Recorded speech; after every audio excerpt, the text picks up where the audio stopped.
자, 이번 시간은 우리나라 사람들이 가장 어려워하는 문장 표현 중에 하나인 사동 표현과 피동 표현에 대한 구분법 공부해 보도록 합니다. 자, 전체적으로 사동 표현과 피동 표현에 대한 이야기는요. 학교 시험부터 또 공무원 시험, 경찰 시험에 이르기까지 전 분야에 걸쳐서 우리를 어렵게 만드는 과정 중에 하나죠. 굉장히 어려워들 하세요. 그리고 더 답답한 건 뭐냐면 일반적인 교재나 포털 사이트 안에서 이야기하는 구분법만으로는 실전에 적용하기가 되게 힘들다라고 하는 것에 더 큰 문제가 있을 겁니다. 우리가 알고 싶은 건 실질적으로 능동이 뭐냐, 피동이 뭐냐 이 구분이 아니라 어떤 차이가 있느냐, 시험 문제에 가장 잘 나오는 걸 어떻게 구분할 수 있느냐 이걸 알고 싶은 거잖아요. 자, 바로 들어가 보도록 하죠.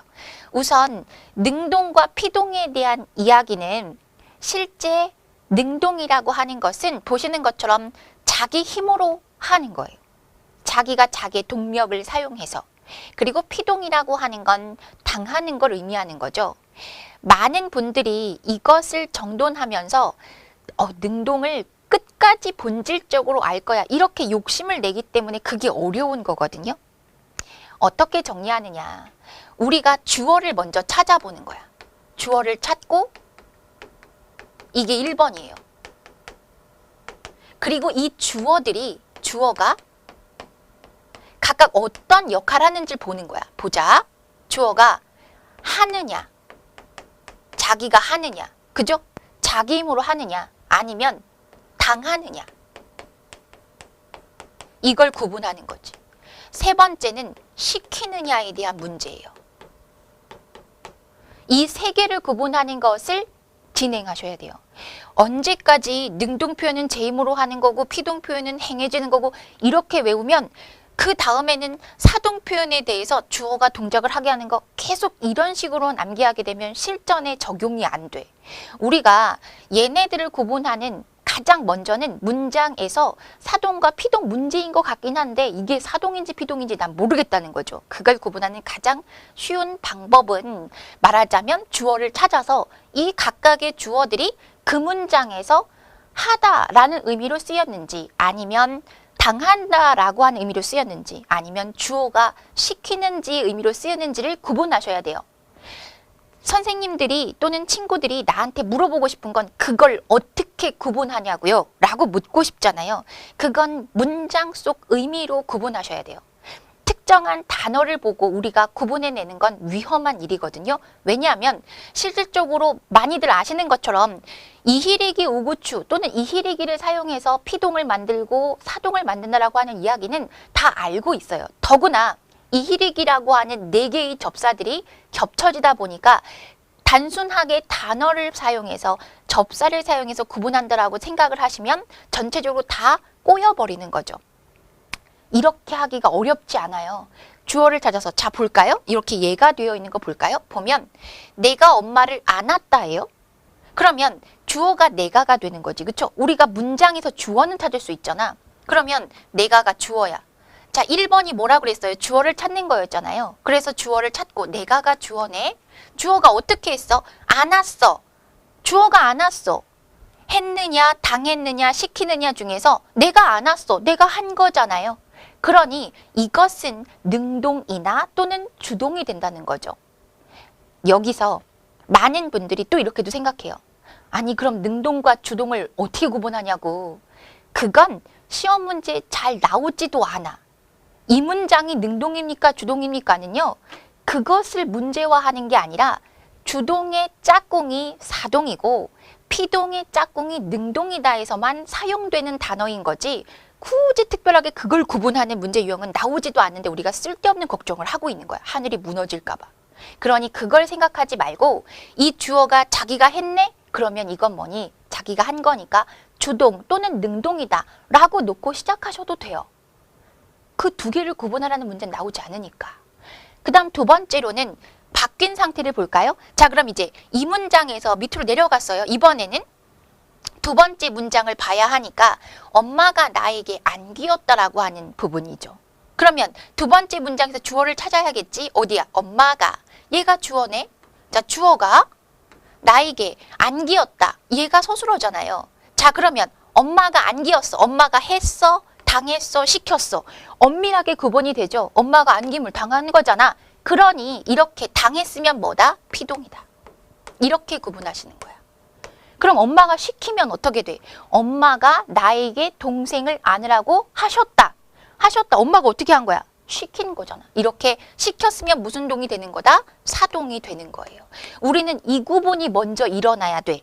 문장 속에서 이거는 주어가 뭔데? 그 주어가 시키는 거니까 사동이야. 이렇게 정리를 하셔야지 뭔가 법칙이 있지 않을까? 이렇게 접근하지 말자는 거죠. 그건 접근 방법이 다른 거니까. 자, 우리는 이렇게 해서 기본적으로 피동과 사동의 의미의 구분을 먼저 문장 속에서 할 수 있어요. 그리고 나서 피동을 어떻게 만드냐는 여기서 표로 보면 되는 거죠. 자, 표로 봤더니 피동을 만드는 방법이 두 개예요. 자, 첫 번째는 지금 보시는 것처럼 피동 전미사 이히 리 기를 붙인다라고 되어 있어요. 말하자면 잡다라고 하는 게 있는데 이 잡다에다가 당하게 되다 보니 잡히다가 되는 거지. 그럼 이때 사용되는 이 히라고 하는 글자가 여기 있던 피동 접사가 결합된 모습인 거야. 요거는 또 아시죠?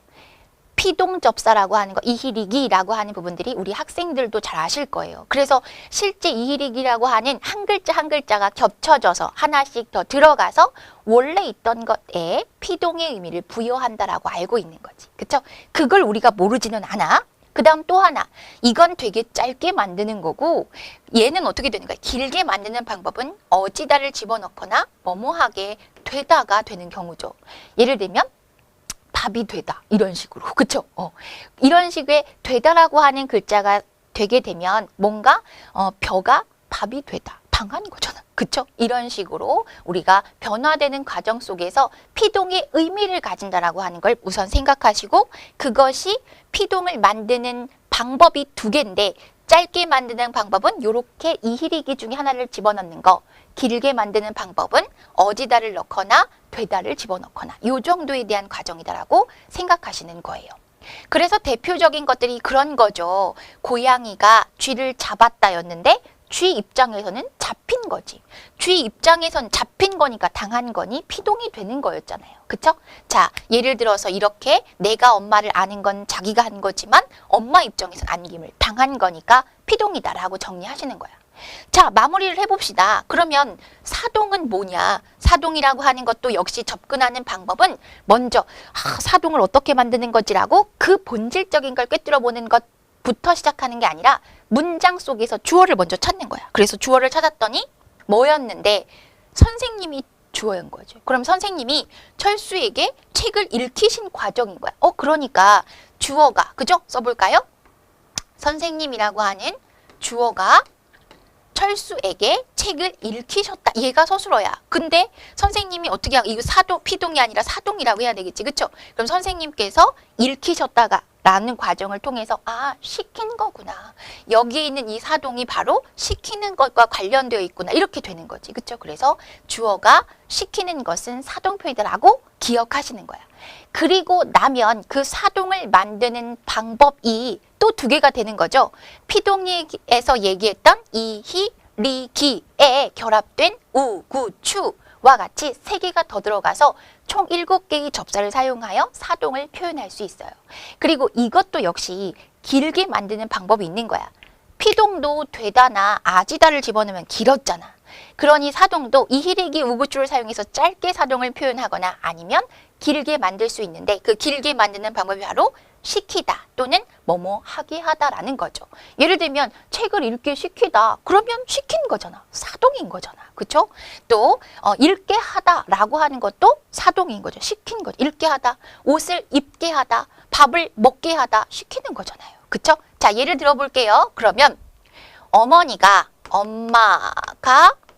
아이에게 밥을 먹게 하다.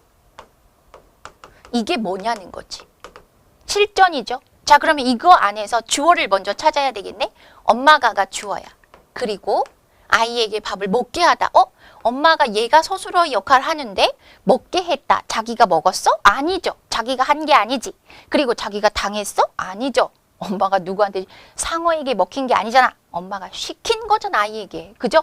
그러니 시킨 것이니까 시킨 것, 시킨다. 그러니 얘는 무슨 동인 거야? 사동인 거야. 그런데 사동을 만든 방법이 바로 개하다라고 하는 걸 사용한 긴 사동 표현을 만드는 방법이었던 거죠. 이렇게 정돈에 들어가시는 거예요. 그리고 나서 피동도 한번 해볼까요? 그러면 아까 쥐가 고양이에게 이렇게 돼요. 고양이에게 먹다가 아니라 먹히다가 되겠지. 왜? 쥐 입장에서는 얘가 주어인데 어떻게 된 거니까? 당하게 된 거니까. 당했네, 먹힘을 당했네, 당했다. 그러면 뭐다? 피동이다. 이렇게 되는 거죠. 그러면서 이 피동을 만든 방법이 얘는 짧게 피동접사 히라고 하는 것을 결합한 모양인 거예요. 물론 여기에도 되다를 집어넣을 수도 있고 아지다를 집어넣을 수도 있는 거지. 그쵸? 잡아지다, 먹어지다 이래도 되는 거잖아. 사실은 이렇게 결합되게 돼요. 바로 여러분들이 어려웠던 이유는 능동과 주동에 대해서 집중하느라고 거기서 중요하지 않은 거에 힘을 빼니까 정말 중요한 걸 구분하지 못하는 것에 오해가 생겼기 때문인 거야. 능동과 주동을 구분하려고 노력하지 마시고요. 주어를 찾고 그리고 서술어들을 찾아보세요. 자, 팁으로 하나 더 드리면요. 이런 문제가 나올 수 있어요. 간접사동에 대한 문제. 그쵸? 간접사동이냐 직접사동이냐 요걸 이제 몰라서 어려워하시는 분들이 많은데 간접과 직접이라고 하는 건 이렇게 나뉘어지는 거야. 시키는데 직접 밥을 먹인다라고 하는 문장을 보자. 자, 예를 볼게. 엄마가 아이에게 밥을 먹게 한다. 그러면 엄마가 아이에게 시킨 거잖아요. 근데 이 시키는 방법이 두 개예요. 하나는 어떻게 할 수 있어? 밥을 먹이는 방법이 밥을 먹어 라고 엄마가 옆에서 지적하는 거야. 빨리 먹어야지. 엄마가 손을 쓰진 않아. 입만 쓰는 거예요. 먹어야지 라고 얘기하는 과정이 있어. 이건 직접사동이야 간접사동이야? 간접사동인 거지. 근데 또 다른 사동의 방법에는 아해 하고 숟가락으로 입에다 넣는 방법, 바로 직접 사동의 방법이 있는 거야. 원래 사동이라고 하는 게 그렇게 두 가지일 수 있다는 거죠. 그런데 우리가 엄마가 아이에게 밥을 먹인다라고 사동 접사를 사용했을 이 경우에는 두 가지 해석이 가능하다는 거죠. 엄마가 아이한테 내 동생한테 밥 먹이는데요. 이러면 우리는 상상할 수 있지. 밥을 하라고 그래서 떠먹여주나? 아니면 엄마가 혼을 내면서 먹으라고 빨리 얘기를 하시나? 이렇게 두 가지로 생각을 할 수 있잖아. 바로 그때 접사를 사용한 사동 표현은 직접의 의미도 있고 간접의 의미도 있고요. 대신에 먹게 하다라고 지금 네모되어 있는 이 모양을 보시면 먹게 하다는 어떻게 하는 거야? 간접 사동만 상상이 되죠. 팔짱 끼고 밥 먹어야 해 라고 얘기하시는 것만 되는 거야. 먹게 하다에서 숟가락을 들고 입에다 넣어줄 거야 라는 장면은 나오지 않잖아. 그쵸? 그래서 바로 간접사동과 직접사동이 어려웠던 이유는 뭐냐? 얘가 가지는 쉽게 접사를 사용하면 간접과 그리고 직접에 대한 사동의 의미를 모두 포함하지만 그렇지 않고 먹게 하다라고 길게 사동 표현을 만들게 되면 간접사동의 의미만 남는다라고 기억하시면 되는 거예요.